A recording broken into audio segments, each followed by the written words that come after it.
What are the benefits of AI? AI provides many benefits to individuals and organizations alike.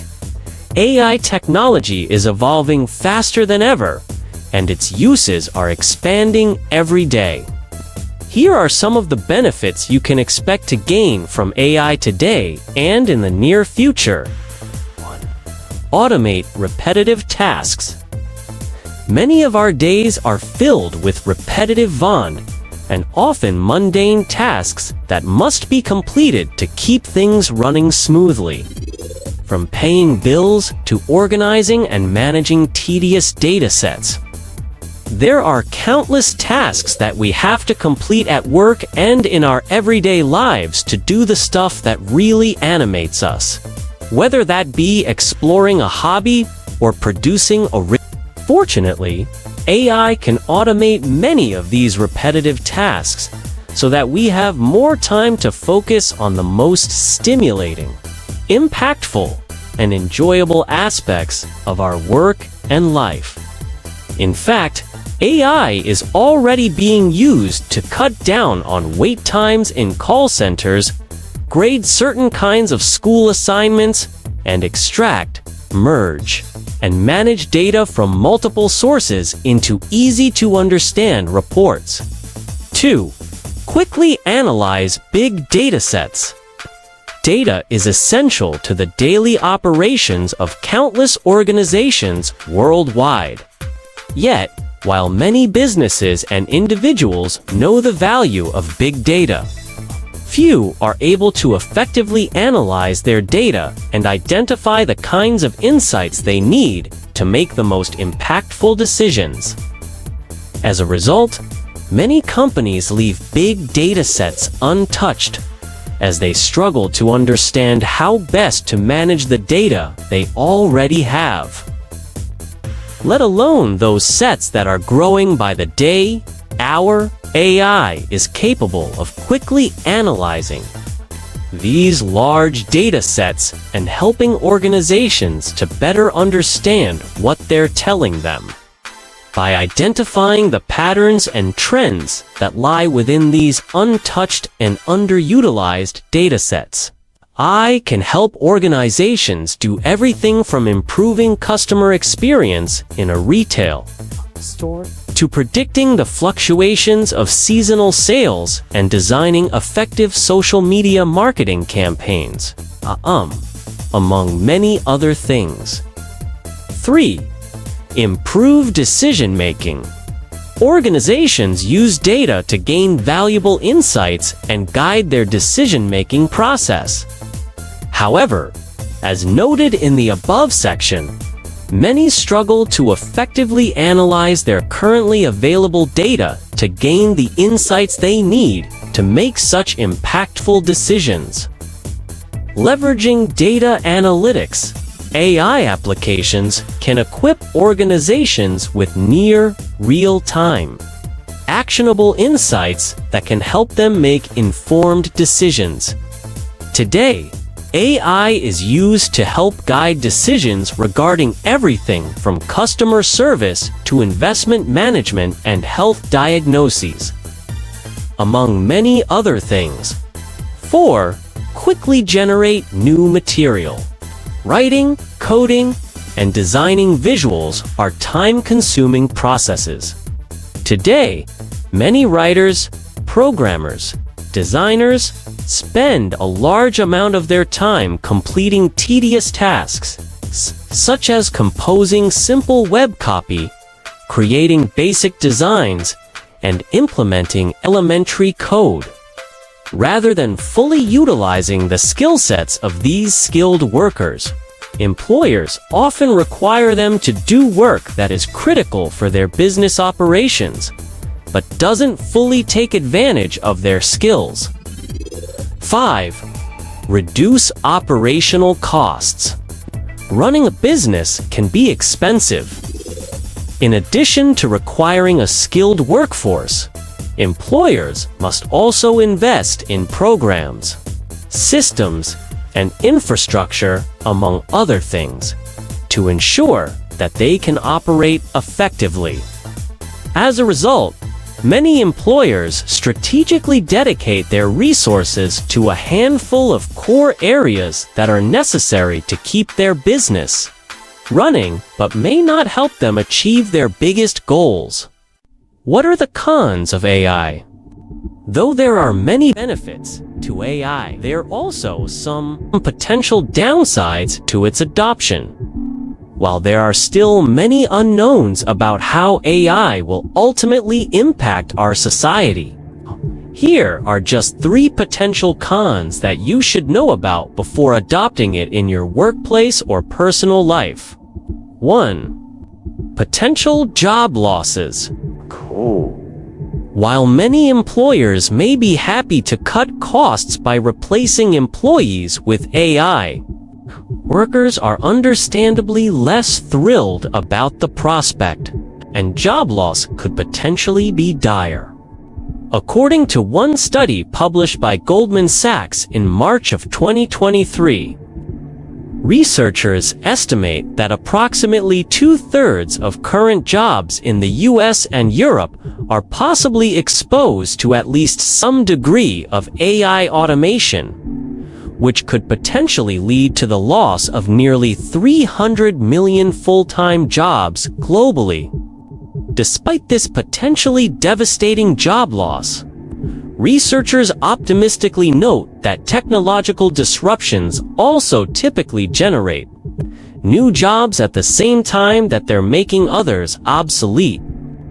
Yet, for some professionals who have spent years or decades in a particular field and career, such news may be little cause for celebration. 2. Bias and skewed perspectives. AI is dependent on data to make decisions and accomplish tasks. However, just as humans can be guided by personal biases, so too can AI programs. At their core, the machine learning models that power many of the AI services we use every day are sophisticated algorithms, trained on datasets to accomplish a particular task. As a result, AI is profoundly impacted by the datasets on which it is trained, and can potentially reflect the biases ingrained within that data. This can lead AI to make decisions or generate content based on harmful stereotypes, prejudices, and outright fabrications rather than objective facts. 3. Lack of creativity. Generative AI like ChatGPT and DALL-E can quickly produce content with just a simple prompt. But, while the results may be almost instantaneous, they can often lack the creativity and polish of those created by skilled professionals. This lack of creativity is due to generative AI's reliance on statistical models to produce outputs based on its prompts. This means that rather than reflecting on a unique artistic perspective, the AI produces content that provides the best statistical match for the prompt based on its training data. As a result, the text, images, music, or videos produced by AI often lack the originality that defines the most engaging, beloved, and entertaining work. In effect, organizations hoping to employ generative AI may be wise to limit its scope and rely on the expertise of creative professionals to direct the development and refinement of AI-generated content. Strong AI. Are we there yet? Strong AI, or AI that can perform many different complex tasks simultaneously, pose questions to itself, and even learn more about the world to match human intelligence, is still only theoretical and has not yet been achieved. Even further away is artificial superintelligence ASI, or AI that far surpasses human intelligence. Build your AI skills on Coursera. is a fast-developing technology that is already changing how we live and work. If you're interested in learning more about AI, you might consider taking a cost-effective online course on Coursera. In Deep Learning, AI Generative AI for Everyone course, you'll learn more about generative AI, including how it works, common use cases, and its limitations.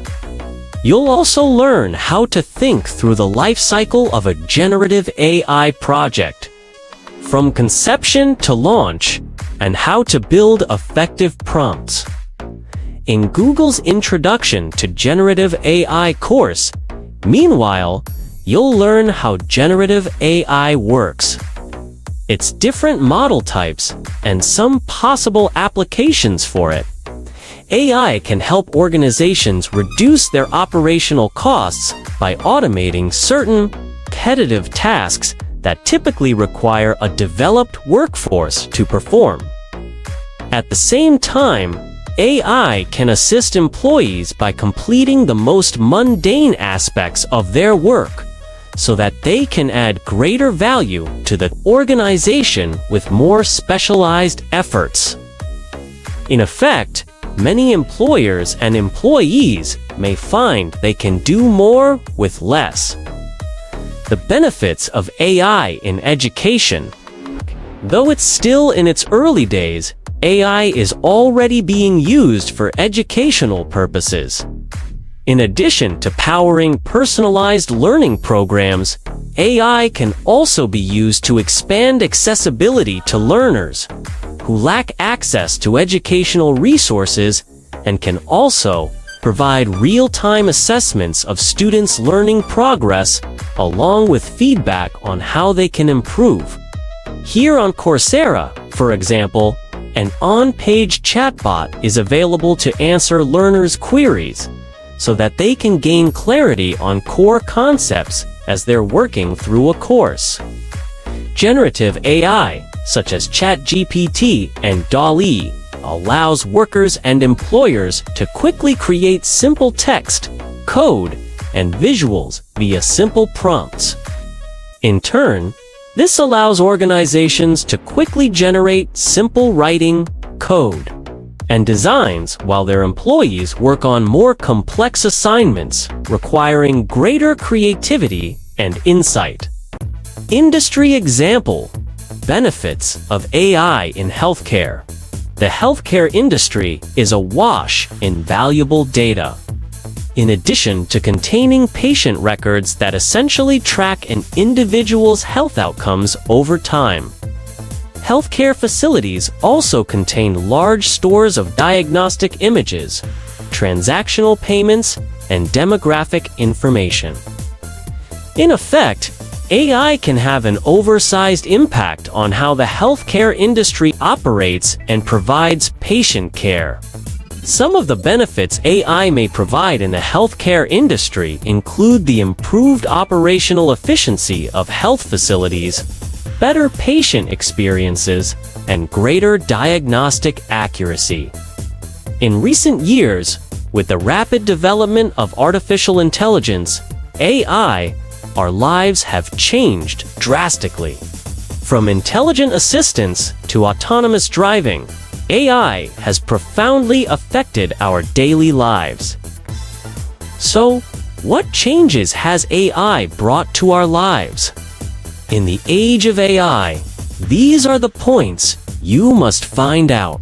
AI has changed our daily work. Artificial intelligence has not only made a huge impact in the industrial field, but is also widely used in the daily work of various industries. For example, AI can free up people's time and energy by automating and intelligentizing many tedious tasks. Whether it's document management in the office or quality inspection on the production line, AI can help us increase efficiency, reduce errors, and allow us to focus more on creative work. The recent hot AI social application, Xiaomi AI City, can realize the role of assistance in daily work through AI assistance. And this innovative application combines AI technology with social interaction, bringing unprecedented convenience to users. AI assistants not only understand and respond to human language, but also provide personalized advice, tips, and solutions based on the user's needs. AI improves healthcare. AI in healthcare is changing the way we perceive disease and practice medicine. By leveraging big data and machine learning algorithms, AI is able to accurately predict the occurrence and development of diseases, provide earlier diagnosis and personalized treatment plans. In addition, smart medical devices and robotic surgical systems are making surgeries safer and more precise. The application of AI not only improves the efficiency of doctors, but also improves the patient's experience. AI facilitates the application of smart home.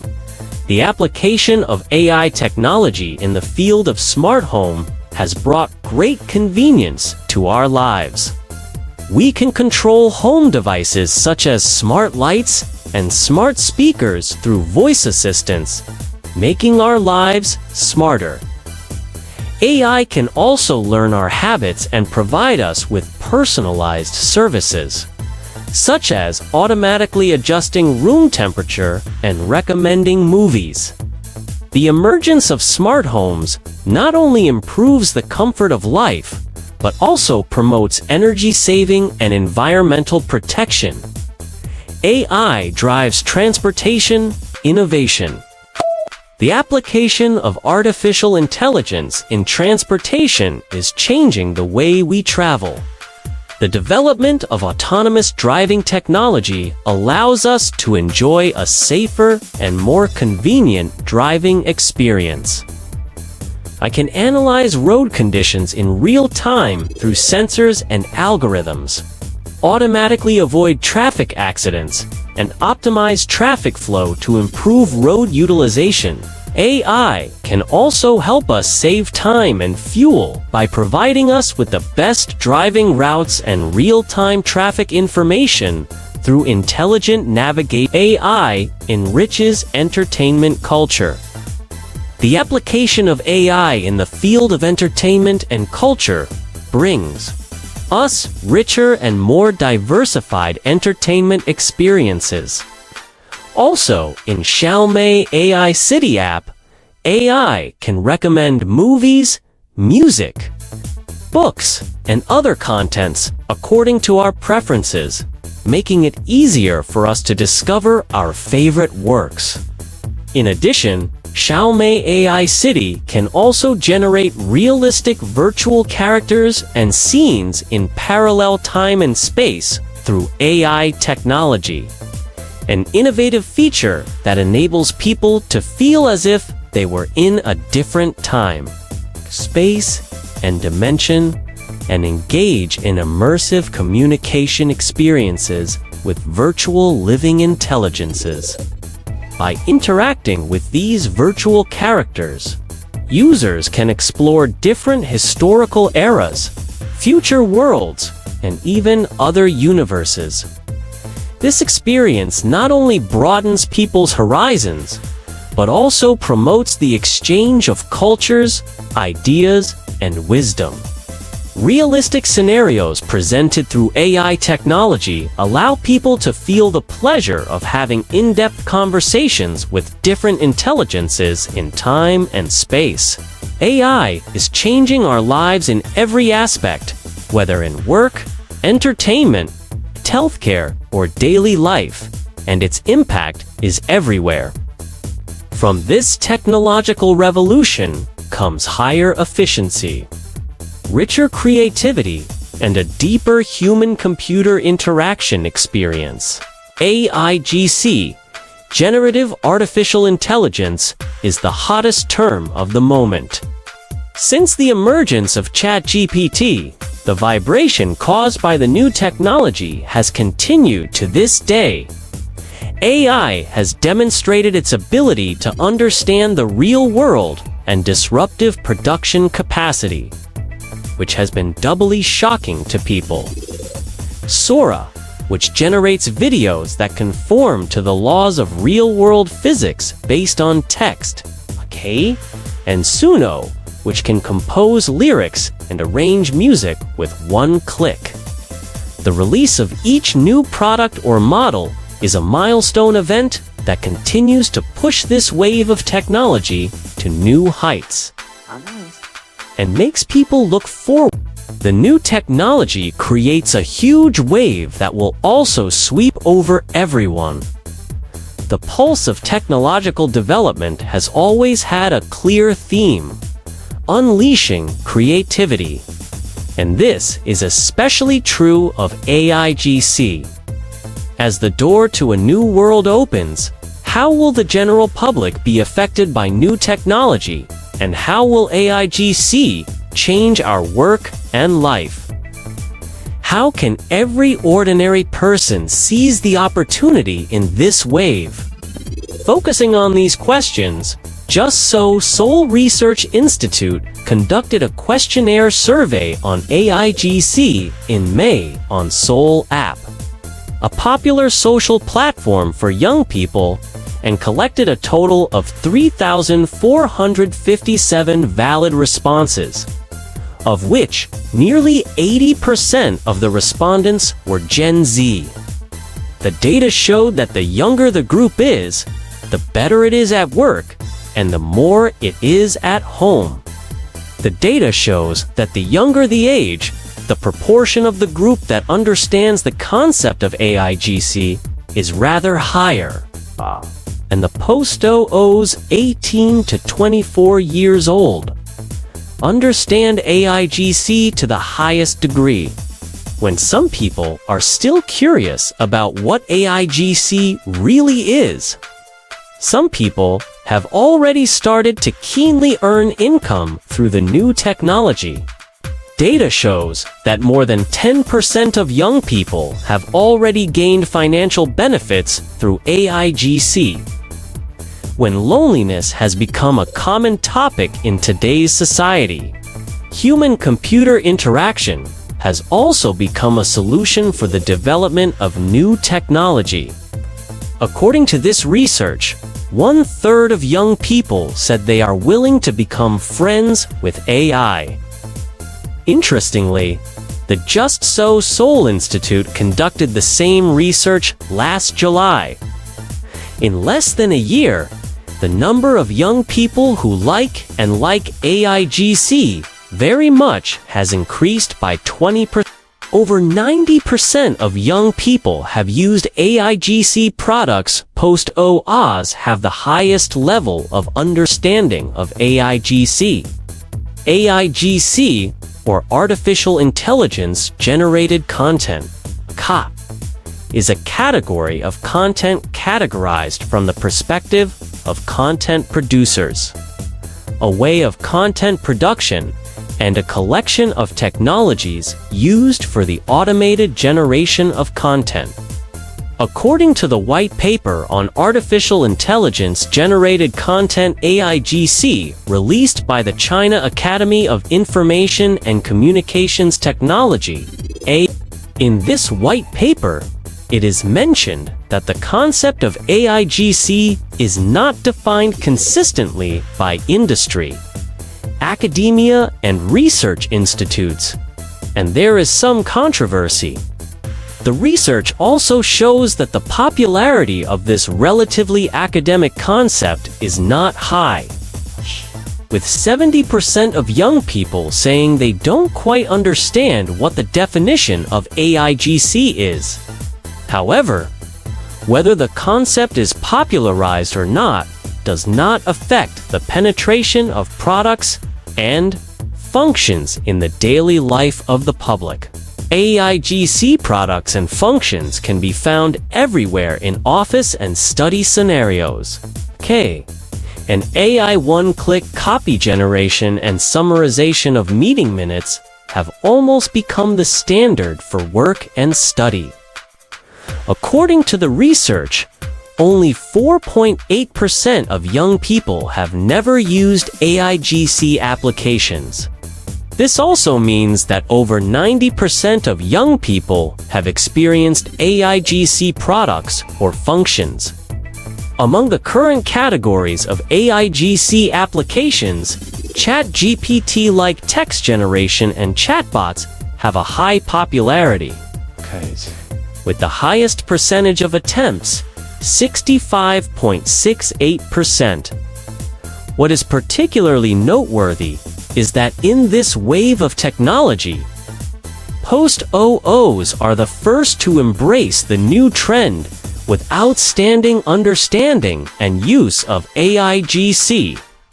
The research shows that the post-OOs have the highest degree of understanding of AIGC, with the highest proportion of relatively understanding and very understanding engaged in related industries.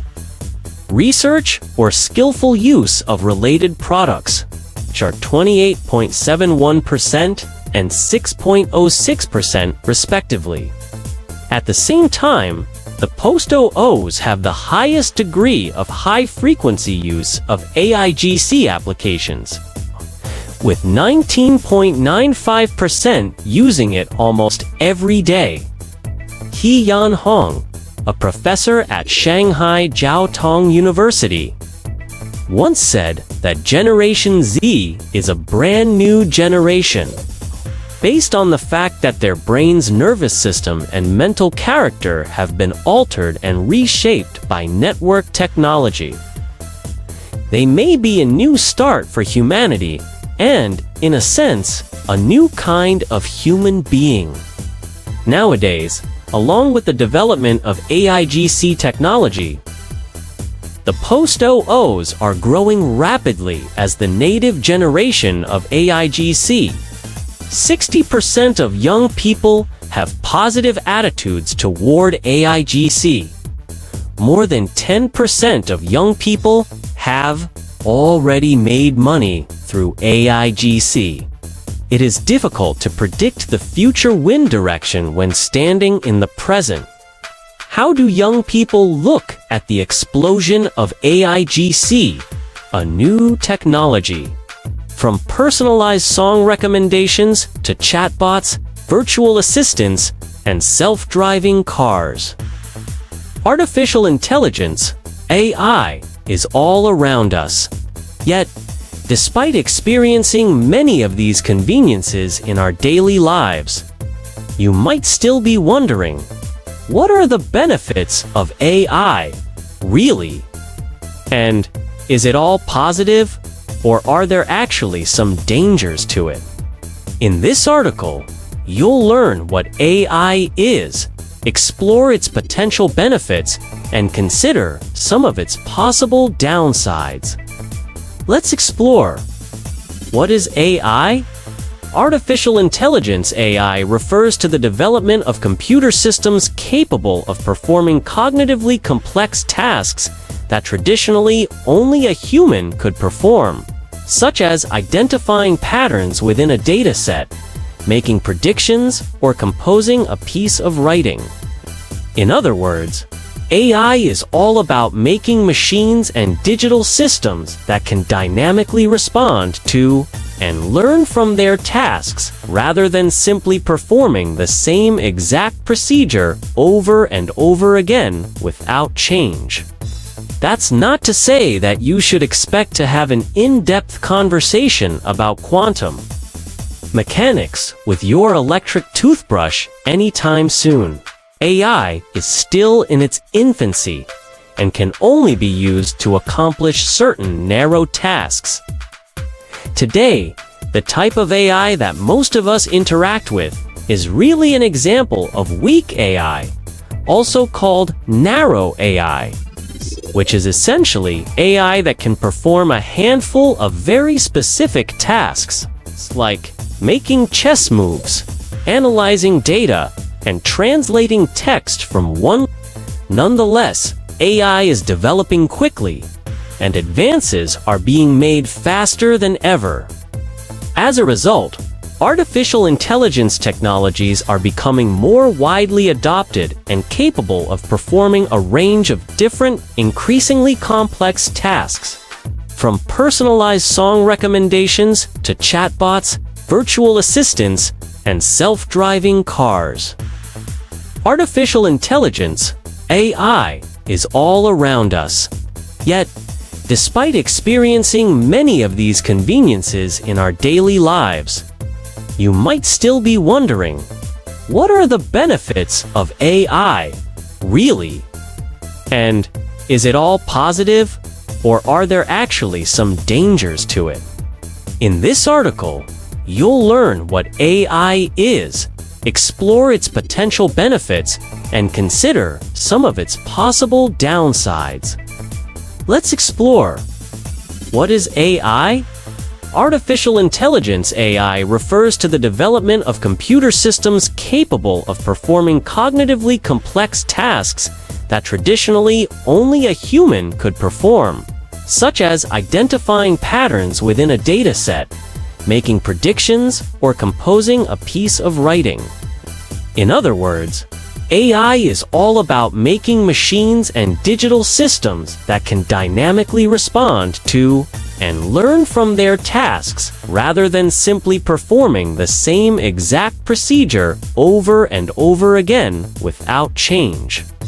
That's not to say that you should expect to have an in-depth conversation about quantum mechanics with your electric toothbrush anytime soon. AI is still in its infancy and can only be used to accomplish certain narrow tasks.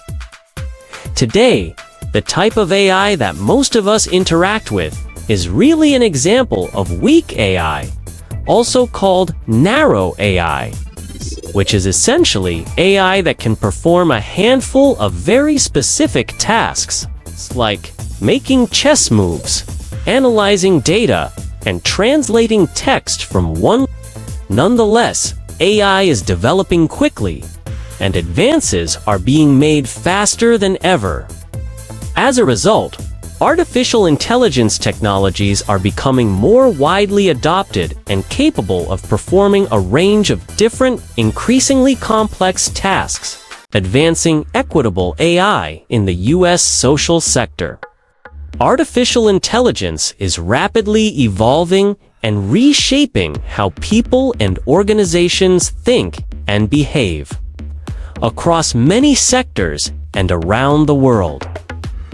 In the United States, companies like Netflix and Amazon have been leveraging AI for years to tailor recommendations and provide virtual assistants to customers, while research institutions and AI labs like DeepMind are using it to accelerate medical research and fight climate change.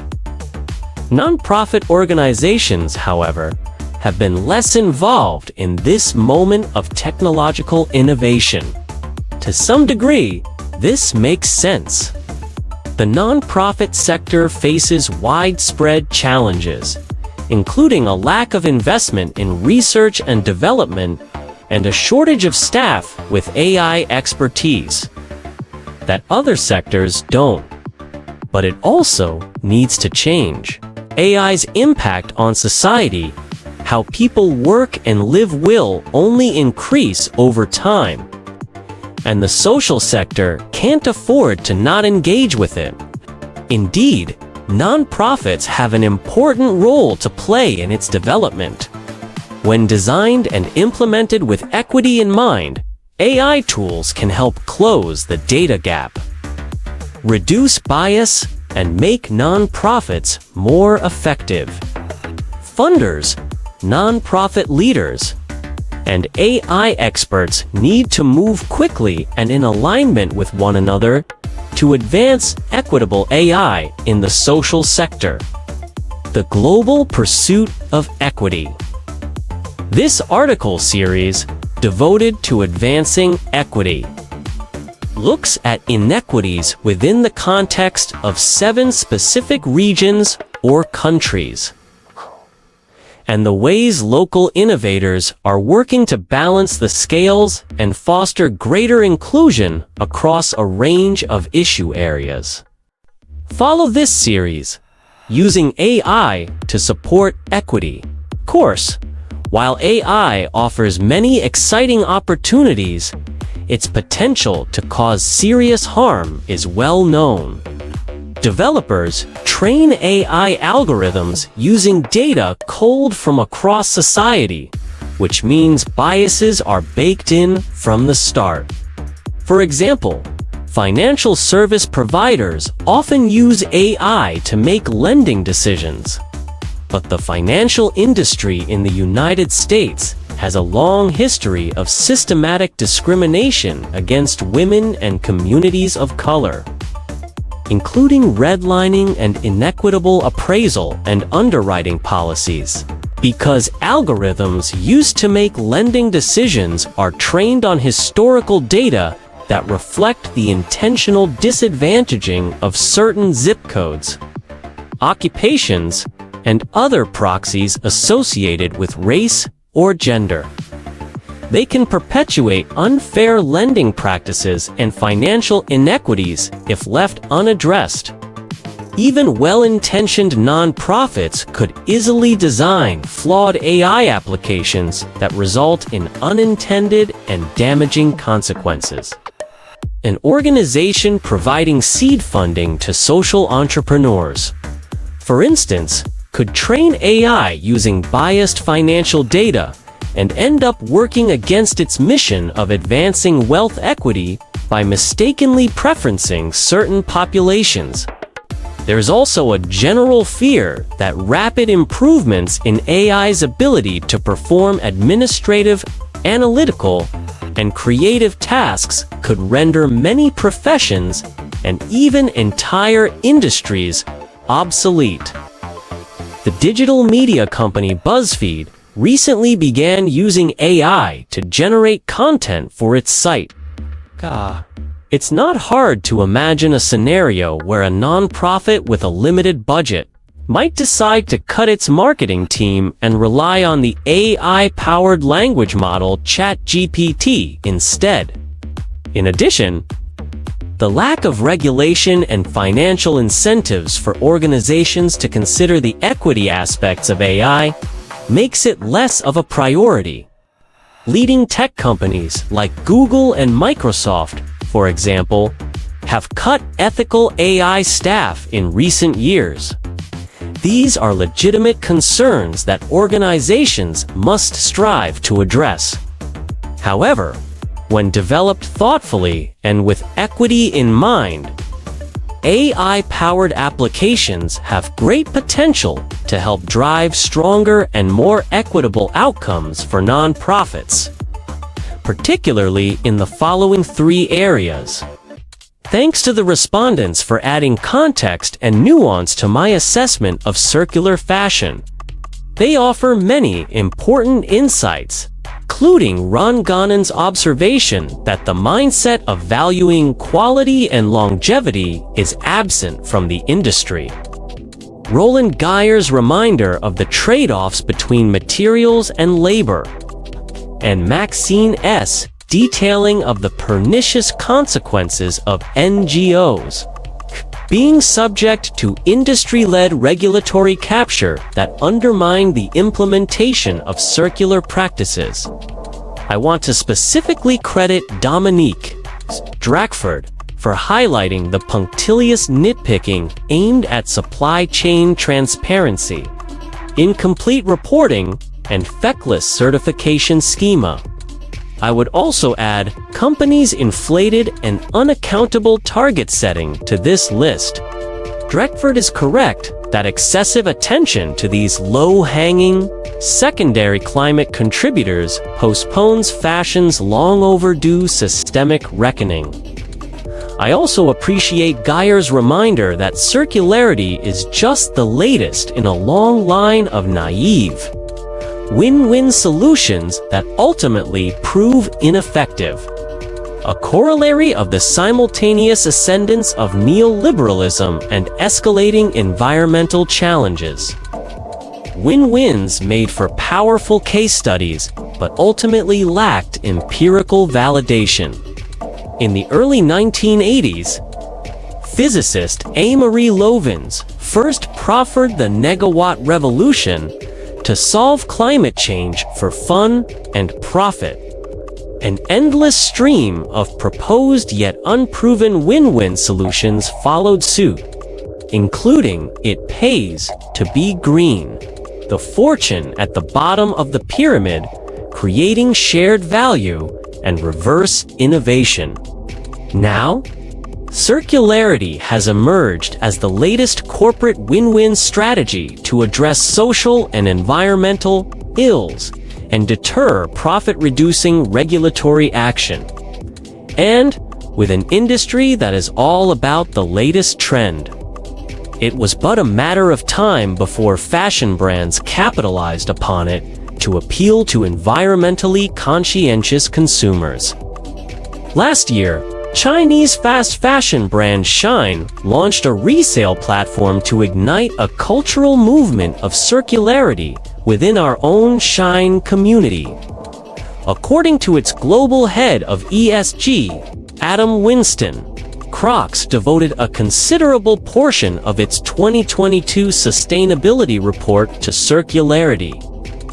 Despite not having a closed-loop system in place for any of its more than 140 million pairs of shoes sold annually. And, in academia, Harvard Business School hosted a conference selling attendees on circularity as a trillion-dollar opportunity for industry.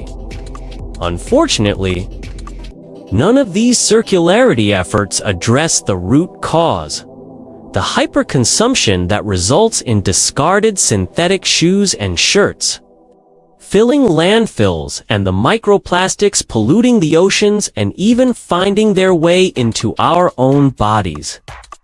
A 2023 study examining circular practices in 28 European economies showed that consumption growth increases resource extraction 4 times more than the resource savings achieved by circular initiatives.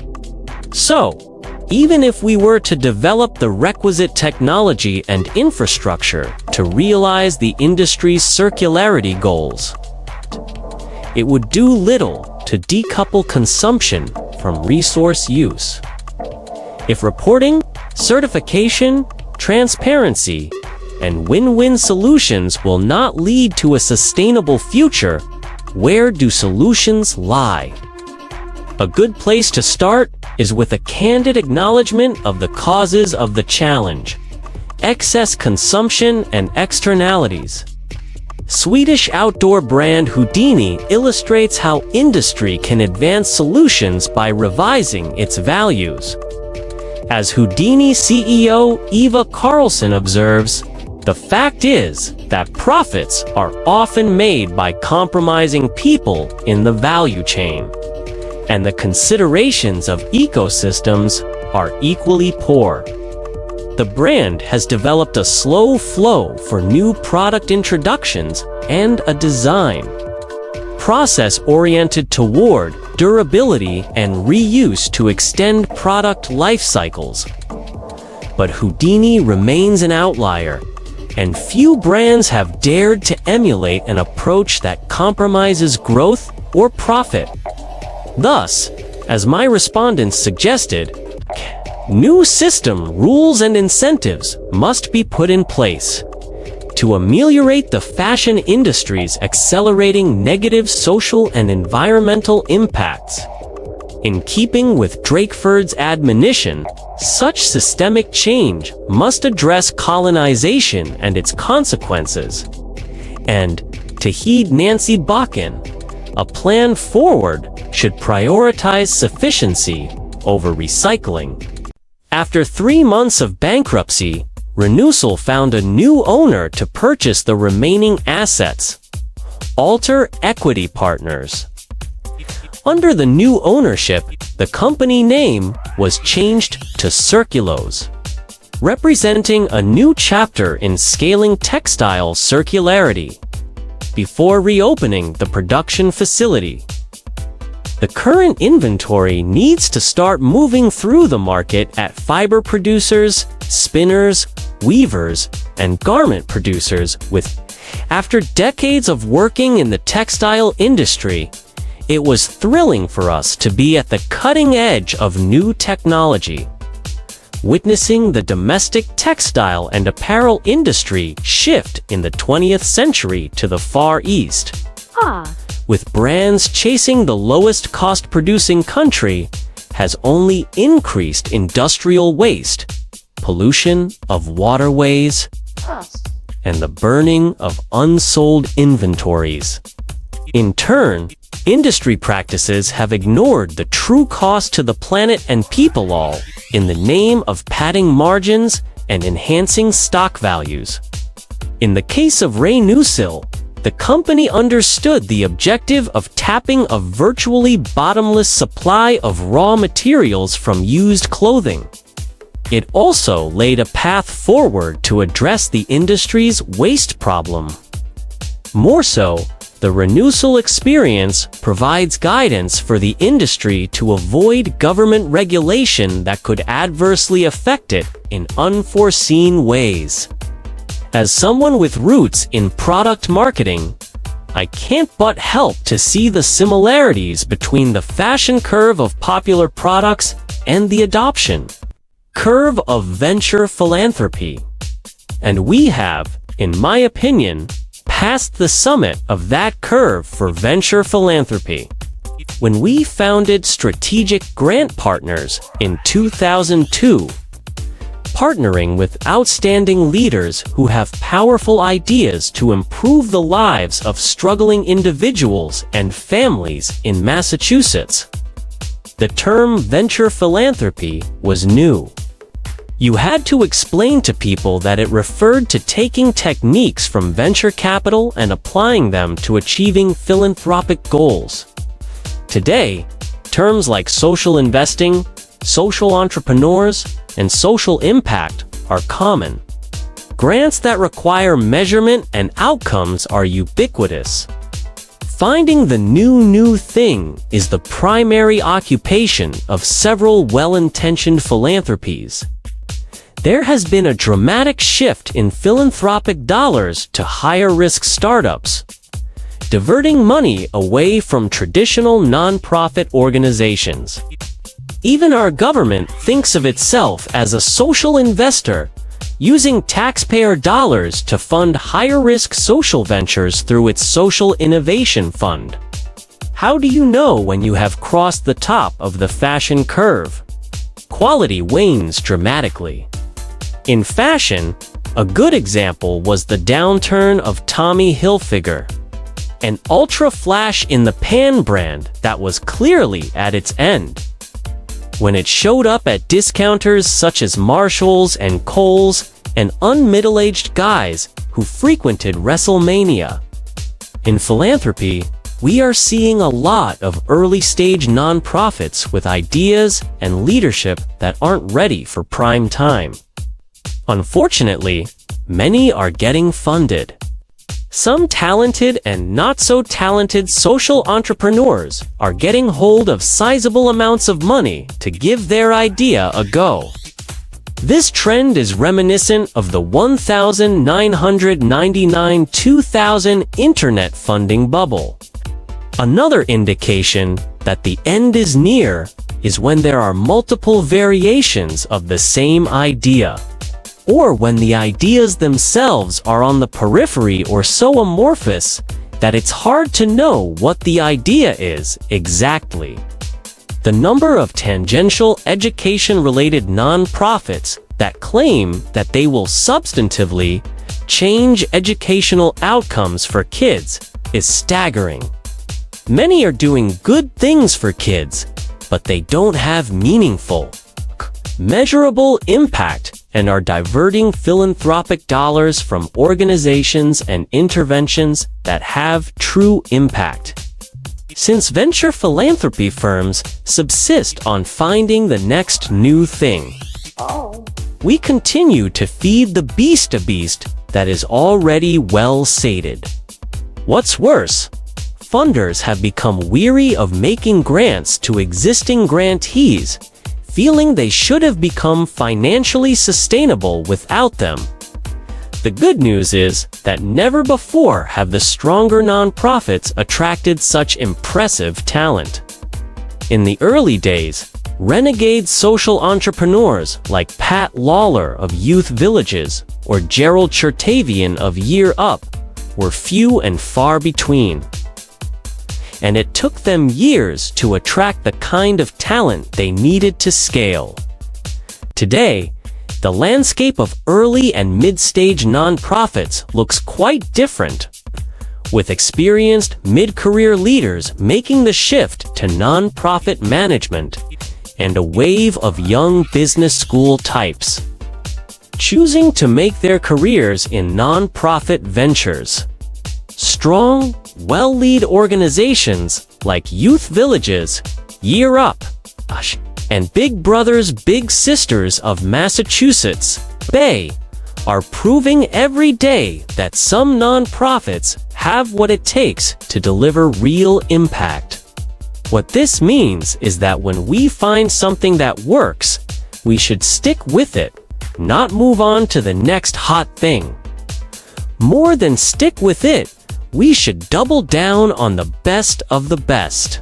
The organizations with great leaders then have actually figured out how to change the world.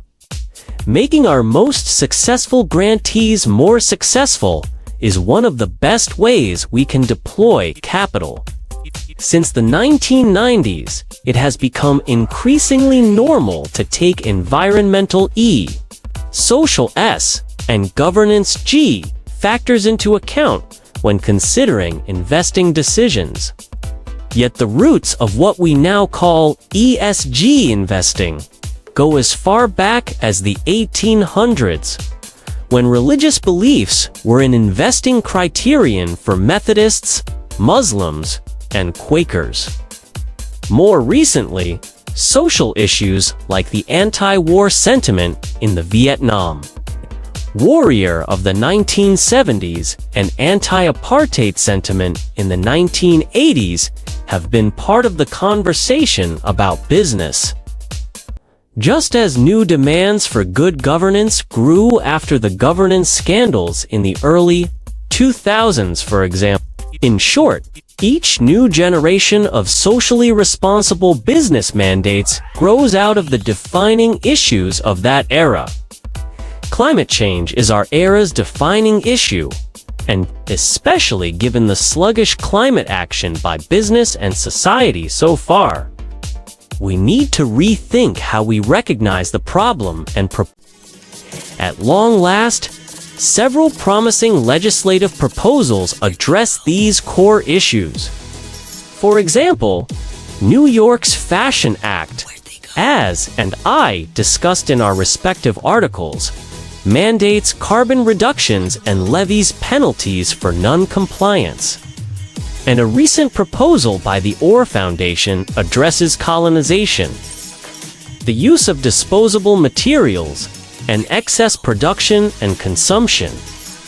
The proposal builds on a 2009 French law mandating extended producer responsibility in the textile industry. It calls for the following. 1. Price increases for brands to account for the full cost of end of life for each garment, with a portion of these funds then dispersed to countries in the global south, where most fashion is resold or ends up incinerated or in landfills.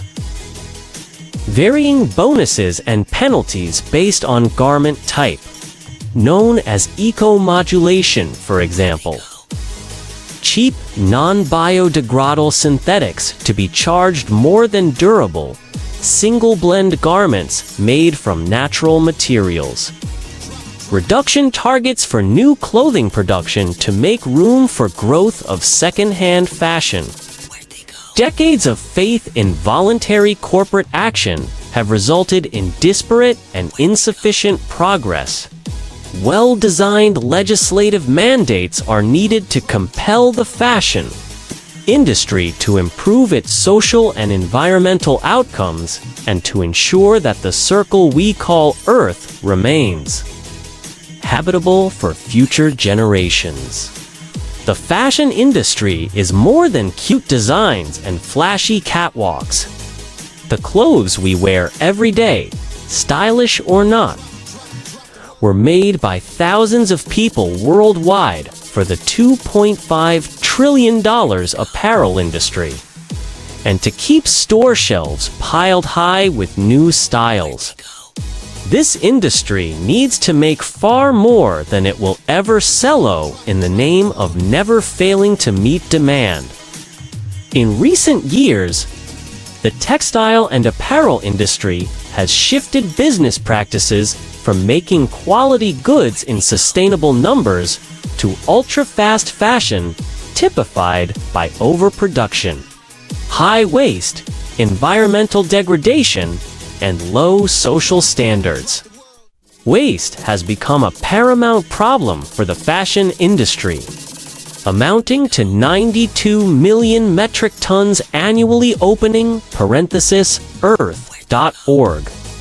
Whether coping with a flood of used clothing, swamping landfills, or unsold stock incinerated worldwide, the industry's business model is no longer sustainable.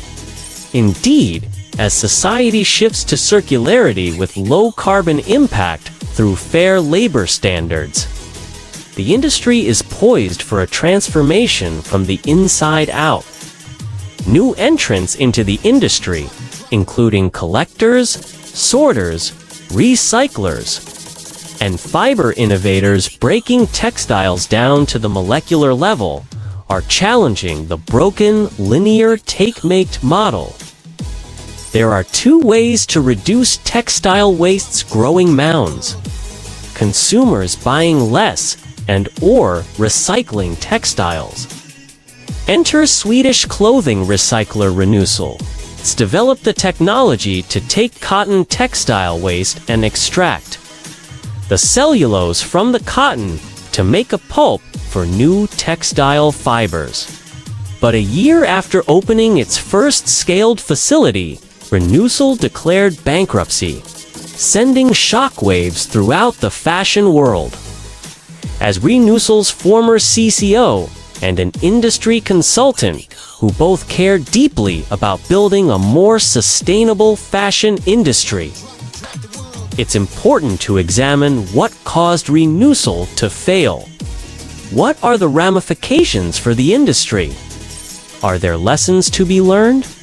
To answer these and other questions, let's examine Renewcell's financial troubles and shortcomings with its business model. Assess the broader implications for the sustainability movement in business, and offer lessons on managing risk in environmentally conscious enterprises. Renewcell was founded in 2012. After several years of technical development, a demonstration plant in Kristinehamn, Sweden, began operating in 2019. Renewcell's main product was Circulose, a dissolving pulp derived from shredding and chemically processing used cotton-rich clothing. This product creates a slurry, which is baked into sheets of compressed cellulose, and then sent to fiber producers globally for processing into new man-made cellulosic fibers like viscose. The global man-made cellulosic fiber market is 7.27 million metric tons, or 6% of the total fiber market. Textile Exchange, with headquarters in Stockholm, Renewcell was listed on the Nasdaq First North Exchange in November 2020, raising the needed capital to launch commercial-scale production at a former paper pulp mill in December 2022. Investments in the company's startup and production site totaled about $140 million. At its peak, Renewcell employed about 130 people across management, engineering, and production. From the outset, the global retailer H&M was a major investor, with production from the pilot line sold to Inditex PVH bestseller, Levi's, Ganni, and H&M. Renewcell adopted a growth strategy predicated on a push-pull strategy, where Circulose was marketed toward fiber producers' push and clothing brands' pull. Attractive pricing was promised as Circulose production scaled.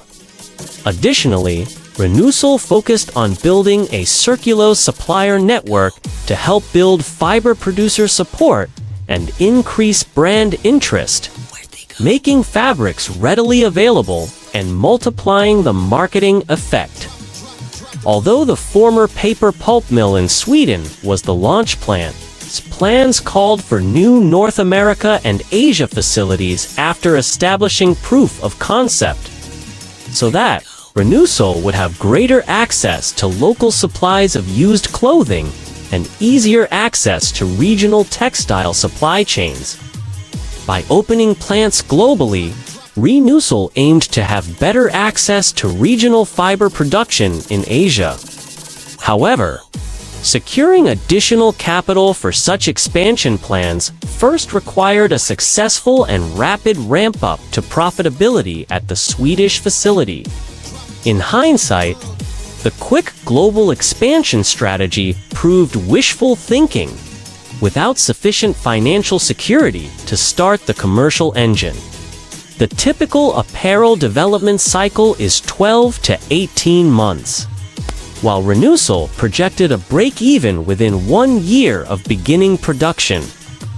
Brands expressed high interest, leading to false optimism characterized by Renewcell's original go-to-market strategy, which was predicated on the belief that rapid uptake of Circulose would occur due to limited recycling options available in the market and fiber producers' signed commitments. Indeed, brand hype about recycled materials helped to fuel Renewcell's overly optimistic outlook. As we will see, this optimism proved misguided when brands failed to live up to their hype. The responsibility of brands. A casual look at any fashion website these days will bombard would-be customers with sustainability messages, promises to be carbon neutral by some future date, give-back programs to underprivileged groups, efforts to promote worker safety, and so forth. All are well-meaning and worthwhile activities, but they are too often wrapped in a veil of corporate marketing, making it difficult for consumers to separate what's real from fiction, meaningful from superfluous. Within the industry echo chamber, though, such messaging carries considerable weight to keep environmental critics at arm's length and to protect brands from negative attention that could adversely affect sales. Brand marketing is a smoke-filled world, but brands must stand up for what's right and reject what's not.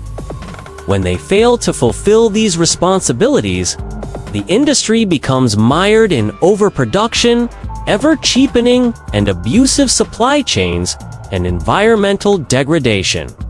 That's where Renewcell came in. It promised to correct one of the fashion industry's major ills: waste.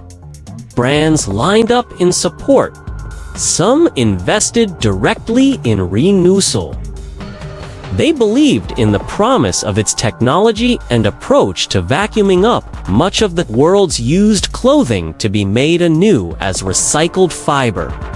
However, when Renewcell stumbled, what did most brands do? They ran for cover.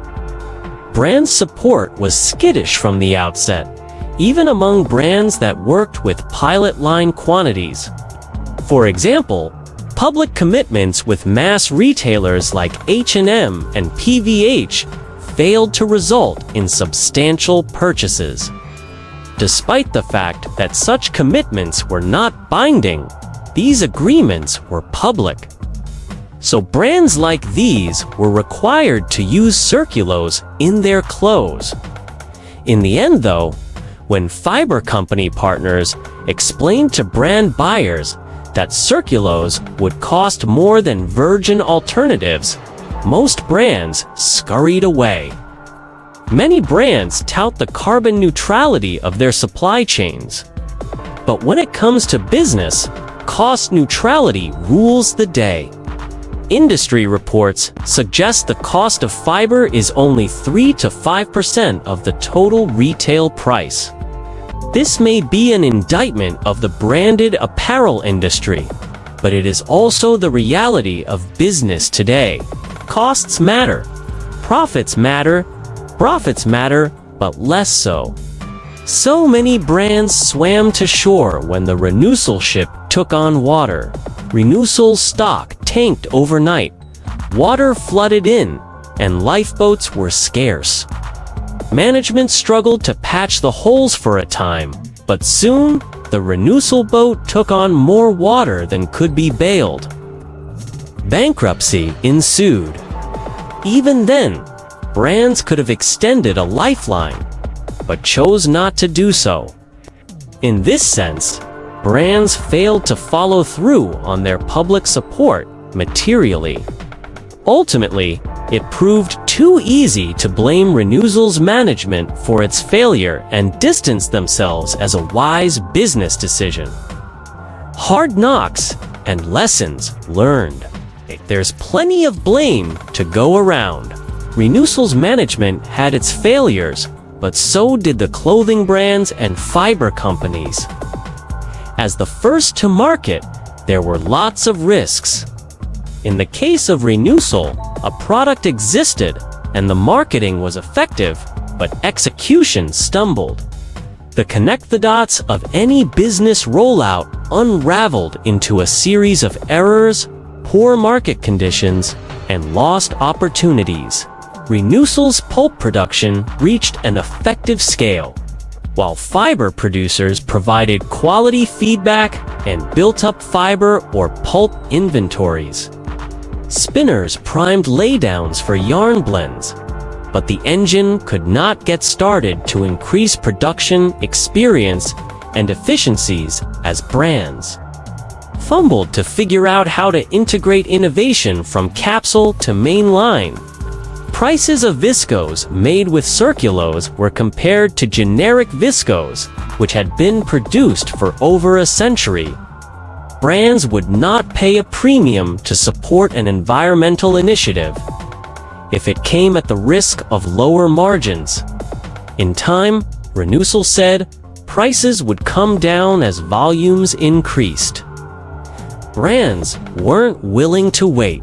Renewcell did not have the time to wait either, as it was publicly traded on Nasdaq. Impatient traders dumped Renewcell's stock when the business missed its target goals for sales and factory rollout. Overnight, Renewcell went from an industry darling to just another environmental pariah. Management never had the time to expand capacity fast enough to create the economies of scale necessary for their partners and customers to find and purchase cellulose in the market easily. As we have seen, Renewcell's public offering raised cash quickly, but came with very short strings attached. Renewcell raised nearly $200 million on the Nasdaq, but it was essentially a pulp maker. Its uniqueness was in its processing of used clothing instead of wood as its feedstock.